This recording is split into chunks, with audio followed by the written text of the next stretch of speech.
नमस्कार, खबर समय जगत में आपका स्वागत है। मैं हूं आपके साथ अंकिता और आइए अब खबरें देखते विस्तार से। दतिया जिला कांग्रेस कमेटी द्वारा राहुल गांधी की लोकसभा से सदस्यता समाप्त करने पर एक प्रेस कॉन्फ्रेंस का आयोजन किया गया, जिसमें सेवड़ा विधायक घनश्याम सिंह ने कहा कि देश का लोकतंत्र बचाने के लिए भारतीय राष्ट्रीय कांग्रेस पार्टी सब कुछ करने के लिए तैयार है। कांग्रेस कार्यकर्ता सड़कों पर उतरकर लोकतंत्र के लिए संघर्ष करती रहेगी। सिंह ने कहा कि राहुल गांधी ने मात्र इतना ही पूछा कि प्रधानमंत्री नरेंद्र मोदी एवं अडानी के बीच क्या संबंध है। उसी का परिणाम है कि राहुल गांधी को लोकसभा की सदस्यता से हाथ धोना पड़ा। कांग्रेस बार बार पूछ रही है कि अडानी की सेल कंपनियों में 20,000 करोड़ रुपए कहां से आए, क्योंकि अडानी जिस इंफ्रास्ट्रक्चर कंपनी का बिजनेस करते हो उससे इतना नहीं कमा सकता। फिर इतना पैसा आया कहां से? यदि यह काला धन है तो किसका है? कंपनी कौन सी है जो डिफेंस फील्ड में काम कर रही है? सिंह ने कहा कि अडानी के घोटाले पर संसद में राहुल गांधी के भाषण के 9 दिन बाद उनके खिलाफ मानहानि का मामला फिर से शुरू हुआ और इतनी जल्दी में फैसला लिया गया कि उन्हें अपनी लोकसभा की सदस्यता से हाथ धोना पड़ा। इस अवसर पर पूर्व विधायक राजेंद्र भारती ने कहा कि प्रदेश के गृह मंत्री डॉक्टर नरोत्तम मिश्रा को विधानसभा की सदस्यता से इसी कानून के तहत निलंबित किया गया था, फिर उनके मामले में अब तक कार्रवाई क्यों नहीं हुई। इस अवसर पर कांग्रेस जिला अध्यक्ष राम किंकर सिंह गुर्जर ने कहा कि बीजेपी लोकसभा में सदन के बीच किसी जनहित के मुद्दों पर सांसदों को बोलने नहीं देती, उनकी आवाज दबा दी जाती है। यदि कोई सांसद जबरदस्ती अपने विचार व्यक्त करता है तो उनके विचारों को संसद की कार्रवाई से विलोपित कर दिया जाता है। इससे पूर्व की सरकार में ऐसा नहीं होता था। मोदी सरकार में ही यह सब क्यों हो रहा है? इन सब मुद्दों को लेकर कांग्रेस पार्टी सड़क पर उतरकर जन आंदोलन के माध्यम से भाजपा की कार्यगुजारियों को जनता के बीच लाएगी। मानहानि के केसों में आप और हम सब जानते हैं, बहुत ही स्पष्ट हो, व्यक्तिगत किसी के ऊपर आरोप लगाया है, केवल वो ही जा सकता है कोर्ट में। सूरत के विधायक जी का कहीं राहुल गांधी जी ने नाम ही नहीं लिया था, उनको जानते ही नहीं थे। न सूरत के वो विधायक जी राहुल गांधी जी को पहचानते थे, न वो उनको पहचानते थे। ऐसी स्थिति में मानहानि का दावा बहुत लचर था और आधारहीन था, उसमें कोई कार्रवाई नहीं होने वाली थी। बड़े बड़े दावों तक में राजीनामे हो जाते हैं या कुछ जुर्माना होता है।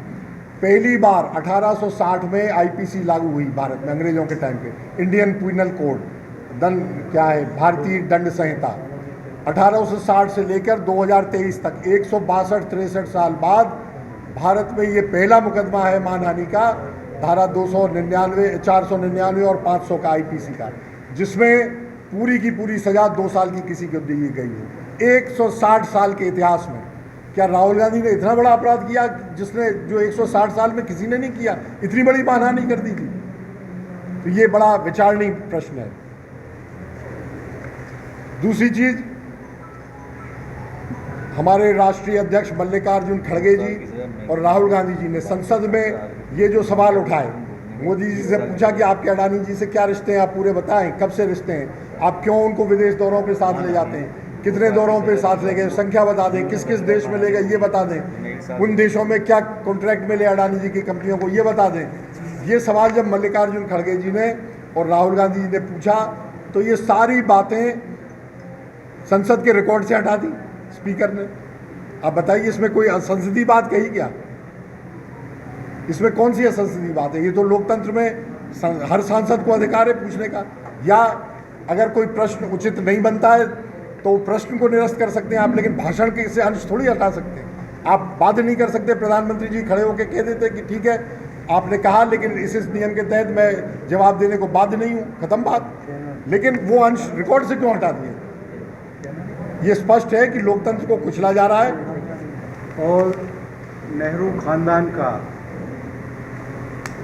देश की आज़ादी से लेकर भारत के आधुनिक निर्माण में अतुलनीय योगदान रहा है। राहुल गांधी जी के खिलाफ भारतीय जनता पार्टी और मोदी सत्ता ने जो कार्रवाई की है वह दुर्भावना और व्यक्तिगत द्वेष के कारण की गई। सुप्रीम कोर्ट द्वारा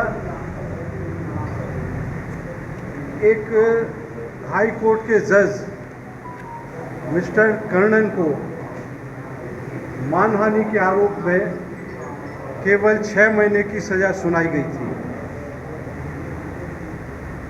मानहानि के केस में जहां सुप्रीम कोर्ट एक हाई कोर्ट के जज को केवल 6 महीने की सजा देता है, वहीं दूसरी ओर एक मजिस्ट्रेट मानहानि के मामले में जानबूझकर राजनीतिक दबाव में, मोदी सत्ता के प्रभाव में सीधे मैक्सिमम सज़ा 2 साल की देता है। और 2 साल की सज़ा मोदी सत्ता ने इसलिए दिलवाई जिससे राहुल गांधी जी की जो प्रावधान है आरपीआई एक्ट में और अनुच्छेदों में, भारतीय संविधान में, उसके अंतर्गत उनकी लोकसभा की सदस्यता समाप्त की जा सके। 23 मार्च में मजिस्ट्रेट सजा देता है और 24 मार्च को माननीय राहुल गांधी की लोकसभा सदस्यता समाप्त की जाती है।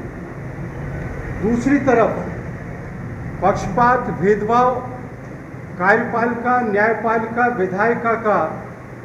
विधायिका के साथ जिस तरह से खिलवाड़ किया जा रहा है और मोदी सत्ता के साथ के द्वारा दुरुपयोग किया जा रहा है, उसका उदाहरण हम आपको देते हैं। माननीय राहुल गांधी जी की लोकसभा सदस्यता 24 घंटे के अंदर समाप्त की जाती है। कांग्रेस ने 2 मुख्यमंत्री, वहीं दूसरी ओर नरोत्तम मिश्रा, जिनको आप ये लाइन देना, चुनाव के मामलों को लेकर, चुनाव की गड़बड़ियों को लेकर चुनाव आयोग 23 जून 2017 में अयोग्य घोषित करता है और 28 जुलाई। खबर समय जगत के लिए दतिया से सतीश सिहारी की report. For latest news, subscribe to our channel and press the bell icon.